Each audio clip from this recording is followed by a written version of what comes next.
on. Dave, we're good to go. All right, we're all set. Thank you, Dave. Good morning. Today is Thursday, December 28th, 2023. Our last IEB subcommittee, our committee, IEB screening committee meeting of the year. And it is meeting number 7. And I'll get started by calling the meeting to order. And because we are conducting the meeting virtually, I'll do a roll call. Commissioner Hill. I am here.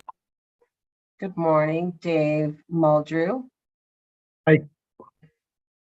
And we have our guest, Nina Macarius from the law firm of Anderson and Krieger, and Autumn Birelli. I keep doing that to you, Autumn, I'm sorry, who is taking minutes for us today. And so we will get started. Item number 2, we are going to postpone until the end of the meeting. So we'll put that aside for just a little bit. And Mina, if you're ready, we'll move into item number 3, review of the interview process. Just to set the stage a little bit, I count 13 interviews set up. Dave, Annie is very helpful in that regard. She's been getting these on our schedules. 13 candidates we've identified as interviewees thus far. We do have 3 additional resumes that came in the past week or so. The posting is now been taken down, I understand. So Yes, I don't expect that we will receive any additional resumes. I think we'll cross that bridge when we get there in terms of how to review them, should we. But I think for now, we can move on to the next phase of this process, and that the interviews and actually start the interviews. So we do have the 3 additional candidates that we have to review, and I do anticipate that we will consider moving into executive session to review those resumes later on in the meeting. But 13 so far, I think that is a good number to start in terms of screening these candidates for review by the full commission. So Mina, I will turn it to you. Yeah, so Commissioner Skinner and Dave and Commissioner Hill, there's the interviews are, like other aspects of this, somewhat flexible and up to this group. The interviews will happen in executive session, since these are preliminary screening interviews, and so the names of and identity of the individuals being screened would not be revealed. The only legal requirement, again, is simply to come out of the interviews with at least 2 finalists. It could be more than 2, to recommend for interview by the full commission, for review by the full commission through interview or otherwise, and that's when those names become public. Of course, after going through the interviews, if you decide none of the candidates would make a good fit, you don't have to recommend any, and you can keep going in the screening process. But if there are viable candidates you want to forward, that's how that would proceed. For each individual interview, my suggestion would be that you you schedule a little bit of time, maybe 10-15 minutes at most, before the interview, to make sure in executive session there aren't applicant specific issues that you want to address in that interview, so that you can ask those questions. Otherwise, I think the set of questions or set of topics would be the general set that I believe Mr. Mulder already circulated before and was discussed in the last open session. And I think the only other piece to mention is that the interviews do happen in a scheduled meeting of the IAB. So you'll see, I think we already started to receive a bunch of calendar invites. You should open the meeting in open session. You can go into executive session just for the same reason that you've been going into executive session for screening. There should be someone there to take minutes. The minutes for an interview are obviously a little bit different than your typical because there's sort of only one topic and a little bit of a different feel than a deliberation that would typically happen. And then you would close out and the interview and move on. If you need to schedule multiple interviews in the same meeting, that's entirely acceptable. I would suggest working with Dave Souza or somebody else who's got the technical ability to make sure that the person being interviewed is invited in at the right time, and and then once the interview is over, the next person can be invited in, and so on. And that's the typical way that we've seen that done. Okay, I have a question for you, Mina, just on making public the names of the candidates. I understand there is no need to do that for Correct. Purposes of the screening committee's work.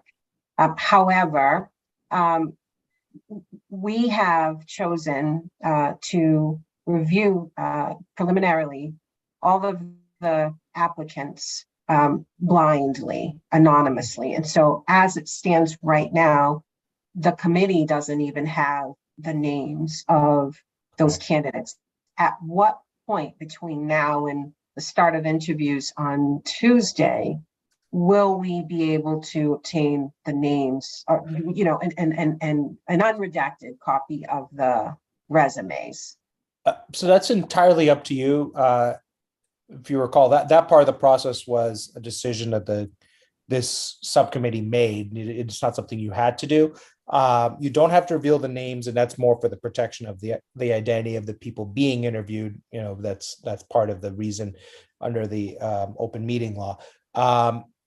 What I would suggest is prior to each interview, you can decide how much time in advance you need it. Somebody on the HR staff circulate the unredacted resumes to the members of the screening committee. Okay. Madam Chair, Yes, Commissioner Hill. I had that very same question that you just asked. And now that we have an answer to it, I would recommend to the committee that once an interview has been set up by HR, that we should then receive a unredacted resume for that person. The quicker, the better. Agree. And I was gonna suggest that, but I was gonna go a step further.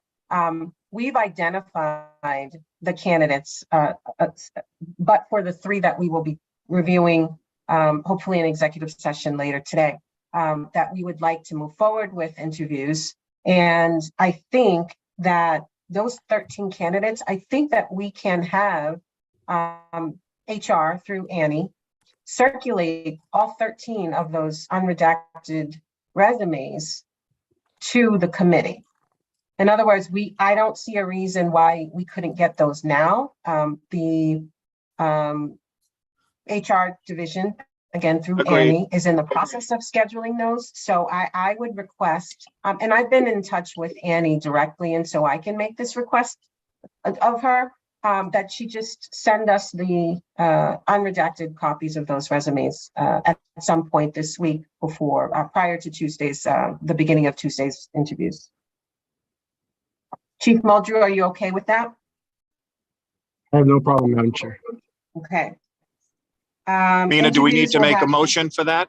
Or are we all set on consensus? No, that consensus direction is sufficient here. So as Mina pointed out, the interviews will happen in executive session. No need to identify the candidates we are interviewing publicly at this point. But I do think that when, Mina, correct me if I'm wrong, I think you said that if and when from the interview process that the screening committee is undertaking, we advance at least 2 names for the full commission to review. It's at Right. that point that those candidates would need to be identified publicly. Correct. Okay, so Madam, we have, I'm sorry, Chief Muldrew, just one second. We have I don't think, built into the timing of these interviews, sort of a time to give the candidates an overview of the process that the commission is undertaking for identifying the IEB director. So that is the screening committee, and then just really communicating the fact that the candidates will need to go through a public interview process. How do you suggest we tackle that during the interview?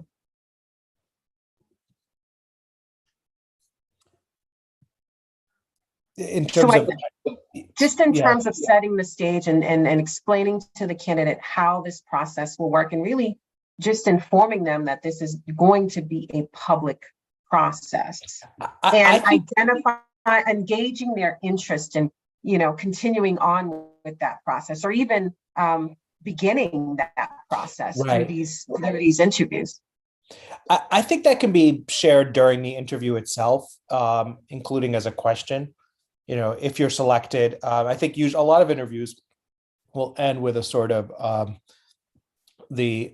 first of all, you'll probably give them a chance to ask you any questions.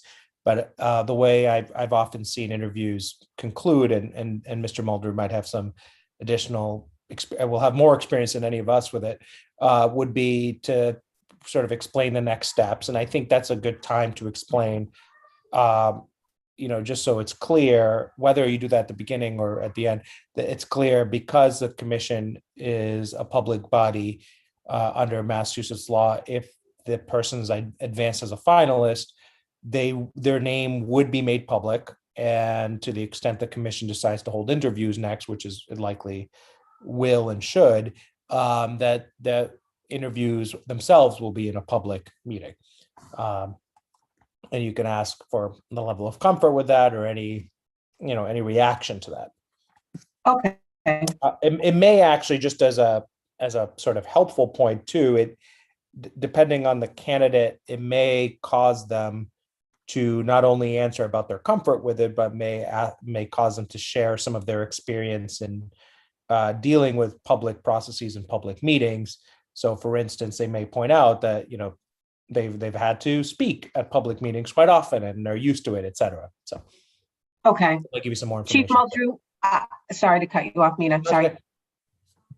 Chief Muldrew, I know you wanted to weigh in perhaps on an earlier point, but on this point here that Mina just made, do you have anything to offer? Yes, yes, Madam Chair, Commissioners. I think the earlier we can get this is, first of all, I agree. I believe that when we meet with each of the candidates for an interview, we introduce ourselves, and we also explain the interview process as we move forward. And then we can go into our questions. It's critical, because I do believe with 13 folks, we may have one or two that self-select themselves out for whatever reason. And it's only fair, before we start asking questions, that they know exactly what the process is, and what, in the event they make it to that particular level, what's expected of them. So that would be, I have no problem saying that. I would think that would be, that's fair, and it's transparent, and they would certainly know that, okay, I'm interviewing, my name is going to be public, and in the event I'm interviewed and make the final trip, I will be interviewed publicly. And I think that's fair. Chief Muldrew, I'm going to challenge your position just a little bit. we're on the same page. I just think the order of that communication, I have a different opinion about. I think that the ending of the interview is better suited for that discussion when we are, as Mina said, talking about next steps and expectations around timing. I would hate to have a candidate freeze up or be preoccupied with thinking about, sort of that public process and not give a good interview. And I don't know that, I don't know how likely that will be.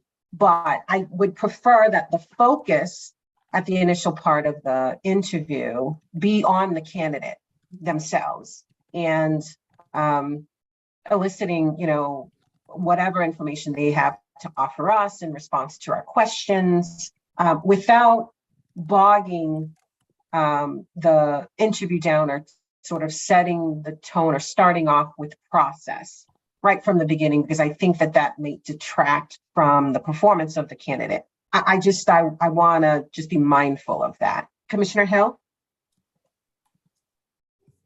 Yeah. Okay. Sounds good. I have a different view, mean, but that's okay. yeah. Do you want to say more about your view? Well, and Yeah, I do, because it segues into something else, but we're talking about only having 2 people referred at a minimum. And the sooner we can identify those folks who are 100% on board through the entire process, this is my recommendation, the better we will be that we're going to have a finite number. I have an issue with 2. I think we should say 3. I just tend to think issues come up that self-select folks out. And the quicker we can get to that, albeit whether they're good or not, it's going to come to I'd rather have it happen now than go through a process and have someone say, I'm sorry, but I just thought it wouldn't be this tough, but I can't do it. And have someone just bail out of it right before an interview. So that's really where I'm coming from. It's not a deal breaker. I have no problem doing it as you recommend and as Commissioner recommends, but that's where I'm coming from. Okay. I just, I don't want, I want to be fair here. I want to give the candidate an opportunity to fully consider that public process. And I don't think that they will have the opportunity to do that going into the interview with that information, right? I mean, I think it's reasonable to allow after the interview, them to consider, because we may not invite them for a second interview, right? And so having that be a deterrent before we fully consider the candidate, I don't think is the right way to go. And again, I do think that it's reasonable to afford that candidate some time to think about. I mean, hearing for the first time that the interview process will be public, that might not mean a whole lot to a candidate right from the beginning. So I think it would behoove us to allow that candidate some time to fully consider what that might mean, and to decide whether that's something they would like to continue on with, should they be invited to. So, okay, so good. I'm glad it's not a deal breaker for you. I think the way to go is definitely to have that conversation at the end of the meeting. One of the other questions that I had, first, let me open it up to the 2 of you, Commissioner Hill and Chief Muldrew, if you have any questions as to what Mina laid out in terms of the interview process. No, I do not. Good to go. Okay. Good to go. All right.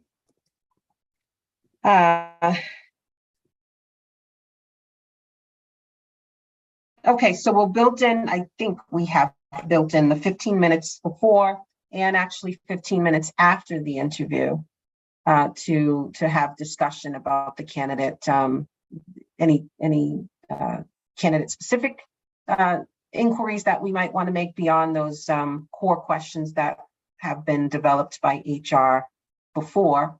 But then after, to just really evaluate the candidate interview and their qualifications for the IAB director role. I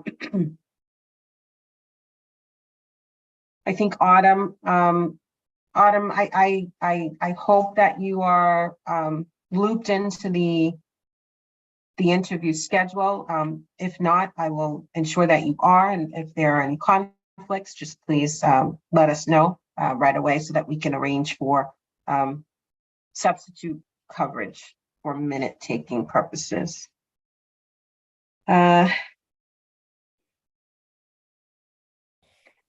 Dave Muldrew, one of the things that you said, two finalists. I'm not going into this process, and I'd love to hear from the two of you. I'm not going into this process with a set number in mind in terms of That's how great. many finalists we are going to advance forward, right? That's great. I understand that there's a minimum. Great. I see you both nodding your That's head absolutely and great. Dave chiming in. Good. The minimum is two, but you know, we could have 4, 5, or 6 as far as I'm concerned. I'm not, you know, predetermining the number Okay. aside from that minimum number. Mhm. All right, Mina, anything else that we should address in this public session relative to the interview process? I don't think we need to, no. I think that's okay. I think we're set. Okay, Commissioner Hill and Chief Muldrow, I'm gonna turn it back to you. This is our last meeting before we start the interviews on Tuesday. And so if there's anything else that we need clarified for the interviews, now is the time.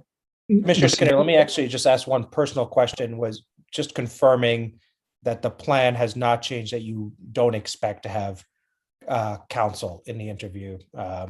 Autumn will be there to take minutes, but that you don't need someone from our team during the interviews. I think that's right. I think we had determined at the last meeting, Commissioner Hill, right, that we would not, with agreement by Chief Muldrew, that we would not be needing counsel to attend these interviews. And I think you are okay with that, right? I'm I think absolutely okay with that. Yes, no, that's kind of standard. Okay, Yeah, that's completely fine. I'll be a phone call away if you need me. perfect. I know Dave has been through numerous interviews, and I think if he sees us going down a road, he'll recognize it and throw up a red flag at us. Absolutely, and probably vice versa. So I think we'll get things correct. Okay. All right. Thank you, Attorney Macarius. Are we good to move into, go back to item number 2, meeting minutes? Yeah.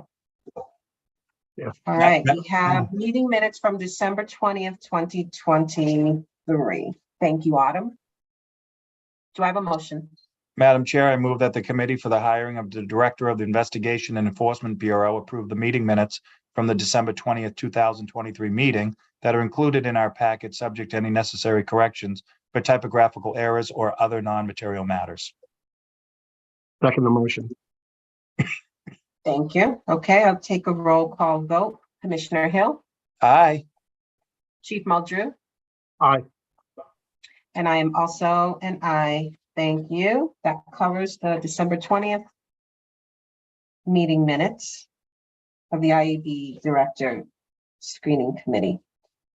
I mentioned earlier in the meeting, we also have executive session minutes to review and take a vote on in executive session. We anticipate doing that.